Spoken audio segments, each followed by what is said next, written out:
All right, folks, welcome. This is going to be a bit of a different one. This is not me reacting to a news story or anything else. This is a story that often gets its own little mention in classes or speeches, but it's not really focused on, and in my mind, it should be. I've taught history. I went to college specifically to teach social studies, and this one, honestly, it tells me that we need to kind of change how we teach history. We need to quit the insanity, and I'm sorry about that if that's jumping, but we need to quit the insanity of only teaching the big things and ignoring all the setup that goes into it. For those of you who've seen Saving Private Ryan, for those of you who have taken history in high school or even past that, you'll know that on 6 June 1944, there was a great invasion of troops at Normandy. And you can tell right here with Bayeux, I'll reposition here. You have Bayeux, you have Colleyville-sur-Mer, you have all of these places where basically Omaha and Dog One were. Omaha Beach and Normandy Beach, and you even way out here you have Pont de Houx, where you had hundreds of soldiers who were scaling 100-foot cliffs under fire from the Nazis the entire time. But what isn't often talked about is what happened way over here at Calais, way over here at Pas De Calais. Pas De Calais was where Patton's Ghost Army landed.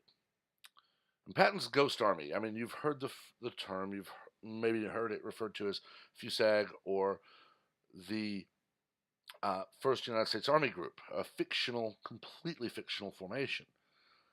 And it was basically a Sun Tzu worthy tactic: divide and conquer. We knew 6 June 44, going into Normandy, going into Omaha and Normandy beaches and the rest of them, Dog 1, 2, and so on, we were facing insurmountable odds.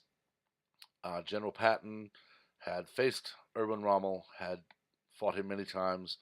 We have a great line from the movie with George C. Scott of "Damn it, Rommel, I've read your book." And that was General George S. Patton in a nutshell. If he was going to have to face someone, he learned about them in every way he could. He had reread multiple times, likely, Sun Tzu's Art of War. The man knew how to win. He knew how to lead. And he was no nonsense about it. There is the story of him slapping a soldier who was just having a mental breakdown. Of course, he was later required to apologize, which I disagree with. If you're in war and you have someone who's just having a mental problem, if you can shock them out of it, do it. But FUSAG, First United States Army Group, the Ghost Army, this was early spring of 44. We knew that if we couldn't take Normandy, we couldn't take back France. We couldn't put the brakes on Hitler's move for world domination. We had our ally of convenience in the Red Army who was coming in from the east, and I mean, they'd basically let winter do its job in Russia and just take out as many Germans as possible without firing a shot. But in spring of 44, they were now pressing in from the east. We were pressing from the west and north and south with the other allies. And Patton comes up with the idea for FUSAG, for the Ghost Army.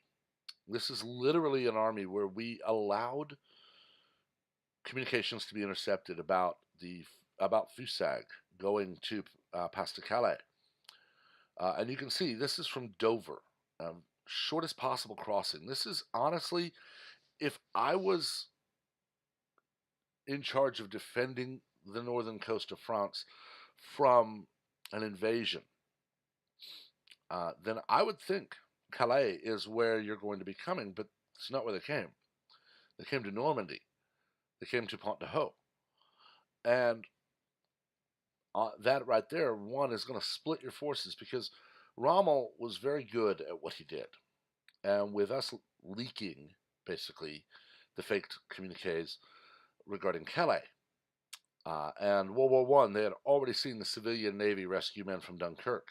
So with us allowing the interception of communication regarding Pas De Calais, the Germans split their forces and they moved many men from Normandy Bayeux, Le Havre, and they moved their men off of that to defend Calais.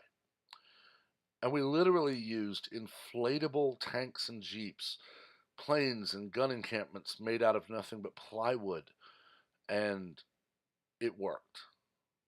Without this, on 6 June 1944, my great uncle Coleman would have faced probably at least a third above what he did, if not double, if not half or double, half or as many more than he faced when he rode on to Normandy in his tank. Unfortunately, my great uncle Roland was among the paratroopers who were scattered by the wind and landed in horrible places, and landed alone in some cases, and were never never made it home. Uh, Roland lays in the French cemetery to this day. He passed away 8 June 44. He survived 2 days after the jump, and that was it. But Coleman and my grandfather, a military policeman in the European theater, were able to basically, as parts of their unit, my grandfather was stationed in Italy initially, and so would have been coming up from the southeast. Coleman come in from the north, and within a year, the war was over. Hitler was already tired. The German army was already on retreat in spring of 44.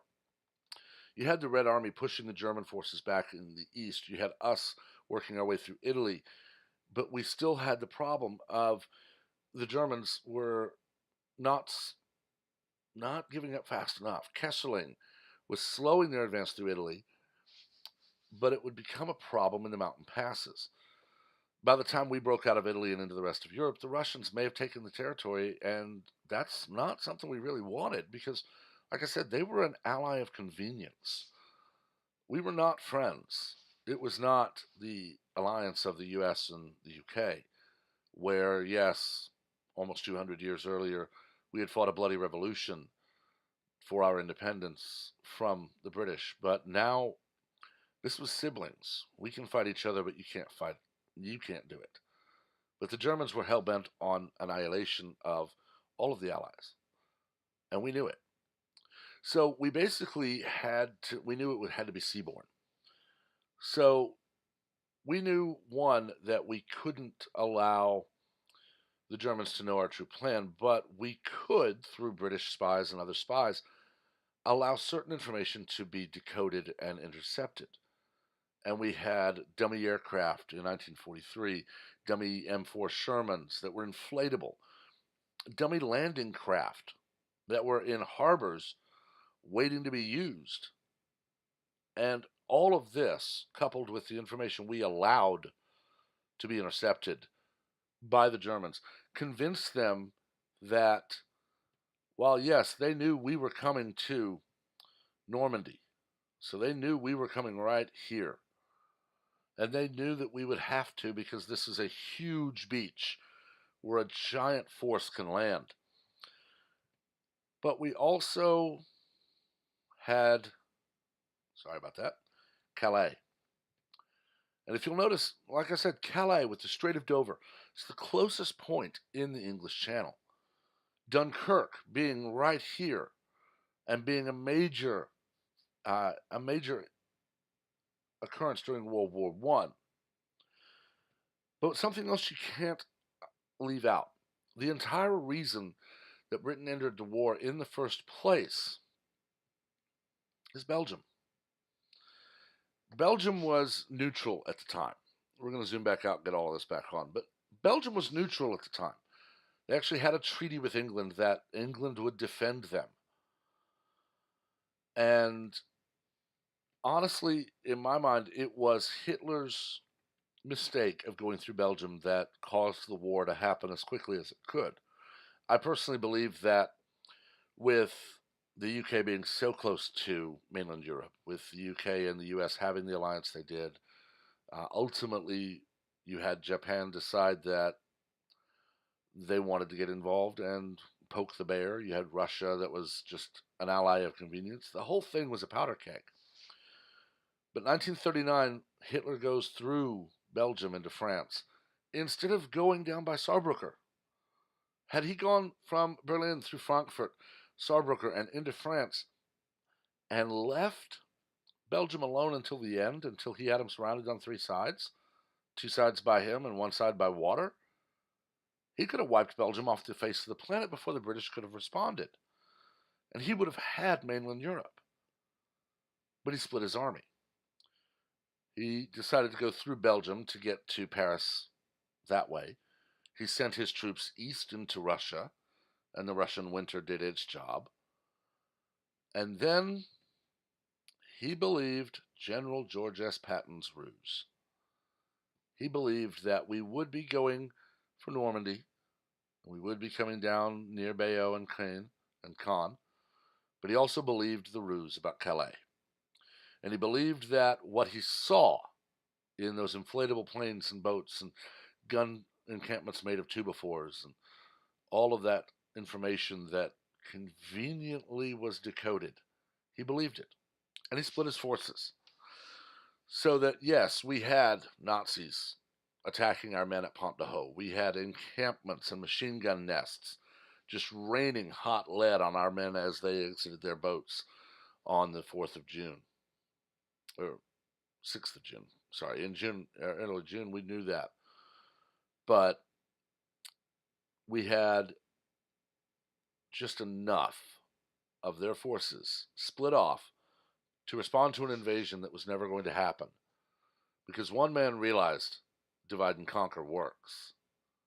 One man had read enough to realize that he knew just enough about his enemy that they would actually take the bait.